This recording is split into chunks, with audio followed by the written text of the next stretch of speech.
Os meus cumprimentos a todos. O meu nome é Modesto Mendes, sou português e é uma honra estar convosco no Brasil.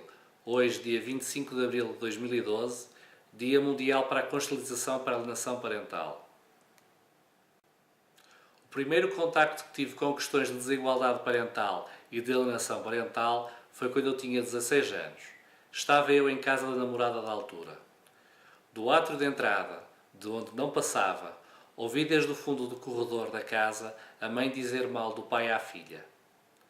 Apesar daquilo parecer logo ali injusto e incorreto, o assunto parecia que não era comigo, e eu, jovem e bem sabedor do meu lugar naquela casa, permaneci calado e quieto. Mas o assunto ficou gravado na memória. Como vem, já passou demasiado tempo e é a altura de analisarmos estes problemas. Se hoje está a ver-me é porque eventualmente já testemunhou algum ato, por pequeno que fosse, de desigualdade ou alienação parental. Isto é o início. Outras pessoas não são capazes de reconhecer estes problemas como importantes porque nunca tomaram conhecimento das enormes consequências desta triste realidade.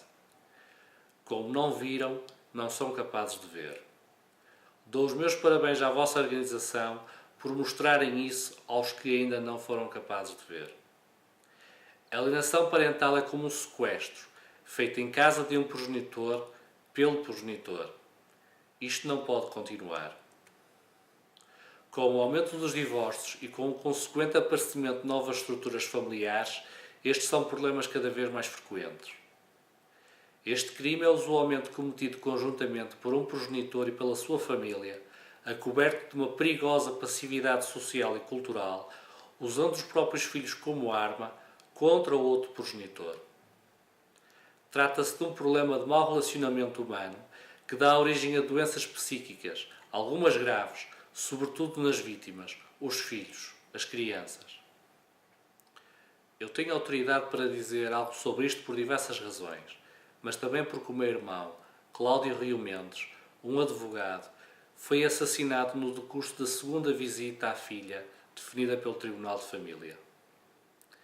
Este crime teve a malvadez, não só de ser realizado coletivamente por toda a família materna, mas sobretudo porque foi executado à frente da criança, a que tudo assistiu desde o colo de quem disparou a arma, o avô materno, um ex-militar que bem sabia que conseguiria atingir todos os seus objetivos.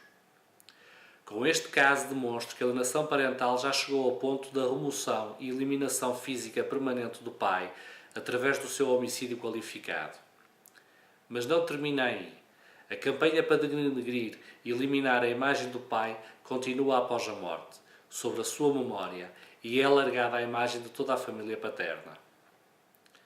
Isto passou-se a 5 de fevereiro de 2011 em Portugal, num país evoluído europeu do século XXI. O crime foi gravado e pode ser pesquisado na internet para estudo por todos. Pediram-me especificamente para falar sobre a posição da família alienada. Para isso gostaria que, dependendo da sua idade, da sua posição na sua família, respondesse para si mesmo a uma pergunta. Como se sentiria se lhe retirassem um filho? Como se sentiria se não pudesse estar com o seu neto? Como se sentiria se lhe sequestrassem um sobrinho e visse o seu irmão ou irmã a sofrer por não poder aceder ao próprio filho? Em uma palavra, sentir-se-ia mal, muito mal. E, no entanto, isto acontece, atrevo-me a dizer, com maior ou menor gravidade, em todos os casos de separação ou divórcio. Então, o que acontece aos familiares nos casos mais graves de alienação? Julgo que, como em qualquer sequestro, os seus pensamentos serão tomados por dúvidas de como se encontra o seu familiar. Provavelmente pensará muito nisto, não terá apetite e será incapaz de dormir. Provavelmente terá ansiedade, suores frios e o seu coração estará acelerado. Mas na alienação parental, porque os seus amigos, porque alguns dos seus familiares não reconhecem o problema e o grau do enorme sofrimento que ele lhe causa, você poderá sentir-se incompreendido e sozinho. Julgo que você terá saudades, muitas saudades. Terá um grande vazio no peito por não saber da criança. Naturalmente sentir-se-á triste, frustrado e permanentemente incomodado por não poder dar o seu amor à criança retirada. Dar amor é mais que dar presentes.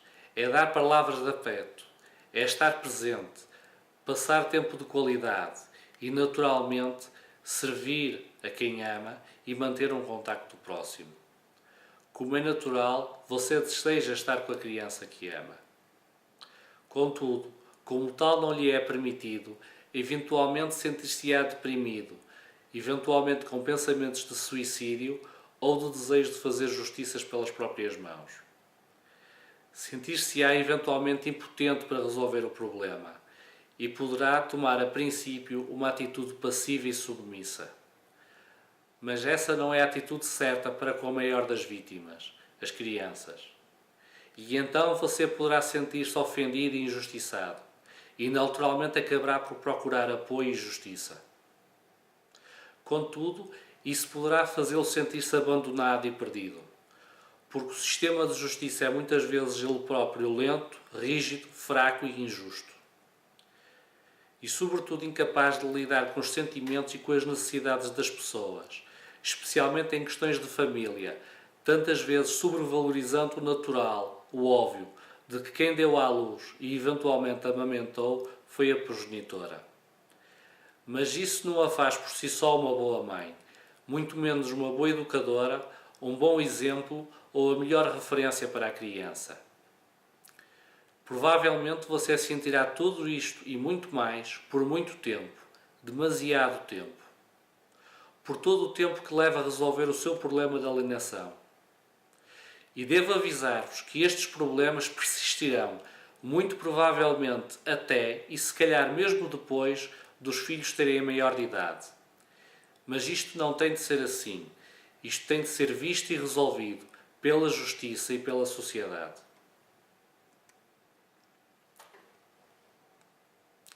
A desigualdade parental e a alienação parental são problemas importantes porque no seu centro estão as famílias, os filhos. Os filhos não necessitam de assistir à guerra dos pais, de ser espias e muito menos de ter de suportar ou de optar por uma das partes. Os filhos necessitam sim de educação, de bons exemplos, de bons valores, de uma nutrição física e emocional constante, usualmente numa fase muito importante do seu desenvolvimento pessoal e social, numa fase de idade infantil ou de adolescência. As crianças necessitam de um ambiente de paz, de carinho e apoio, de integração de todos os pais e de todos os avós. E mesmo assim só Deus sabe como escapar às doenças da sociedade, como as drogas e as más companhias. Como Cláudio dizia, toda a criança necessita de ambos os pais para um desenvolvimento completo e harmonioso. Como se diz em política, não há coincidências. Eu não sou político, mas o facto é que hoje, dia 25 de Abril, Dia Mundial para a Constelização para a Alienação Parental, é aqui em Portugal Dia da Liberdade. Por essa altura, em 2008, o Cláudio libertou a filha do bunker do seu sequestrador, levando-a pela primeira vez, com 11 meses, ao centro comercial. Ele filmou isto e você pode testemunhá-lo no Facebook dele. O Cláudio hoje está morto. O Cláudio morreu por amor. Este pai morreu por amor à filha, que jurou nunca abandonar, que jurou proteger. Esta criança, hoje com 4 anos, vive literalmente enclausurada e aquartelada com o assassino do seu pai, que aguarda julgamento em casa. Incrivelmente também está com a sua mãe, que se mostra assim incapaz, para o bem da filha, de a afastar do seu agressor. Parece não ter essa autonomia. Provavelmente esta mãe também sofre de algo. No meu caso, questiono-me se uma criança de 4 anos pode ser educada pelo assassino do seu pai. Generalizando, você deve questionar-se. Deverá uma criança alienada viver com os alienadores? Quais as consequências para a formação moral, emocional e social dessa criança? Será ela capaz de ser totalmente autónoma e funcional em sociedade? Será ela capaz de vir a confiar nos outros? Será ela capaz de vir a constituir relações de longo prazo? Será ela capaz de constituir uma família? Será ela capaz de ser verdadeiramente feliz? Se não gostou de algumas das suas respostas a estas perguntas, faça algo. Hoje, dia 25 de Abril, é o Dia Mundial para a Consciencialização para a Alienação Parental e é o Dia da Liberdade em Portugal. Hoje mostro-lhe que há uma criança em risco, desprotegida, de nome Adriana Inês, a viver com o assassino do seu pai em aquartelamento. Ainda que a sua mãe, a doutora Ana Joaquina Carriço Ferreira da Silva, juíza de justiça, não mostre capacidade para compreender o que qualquer pessoa de bom coração vê. Que não é bom para uma criança estar com o assassino do seu pai, que isto é muito mau para a sua educação e para a sua personalidade. Esta criança está, pela simples presença constante do assassino do seu pai, em permanente situação de maus tratos psicológicos.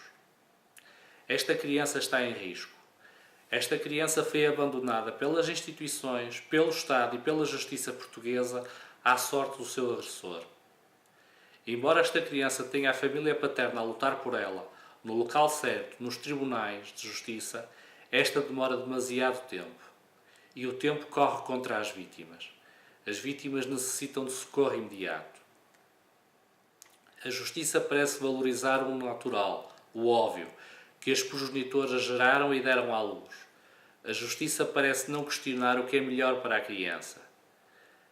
Há, de facto, pensar-se no superior interesse da criança. Há por aí muitas outras crianças alienadas, com casos igualmente trágicos. A todos que ouçam esta mensagem, peço que façam o vosso dever, o vosso melhor, tudo que possam, para proteger as crianças, de qualquer pessoa, de qualquer alienador. Peço a todos que reforcem a igualdade parental, a regra familiar, social e jurídica, o direito mais básico e elementar de qualquer criança, o de ter permanentemente ambos os pais nutri-la. Assim resolveremos esta pandemia familiar. Bons trabalhos e um bom dia 25 de Abril para todos vós. Obrigado.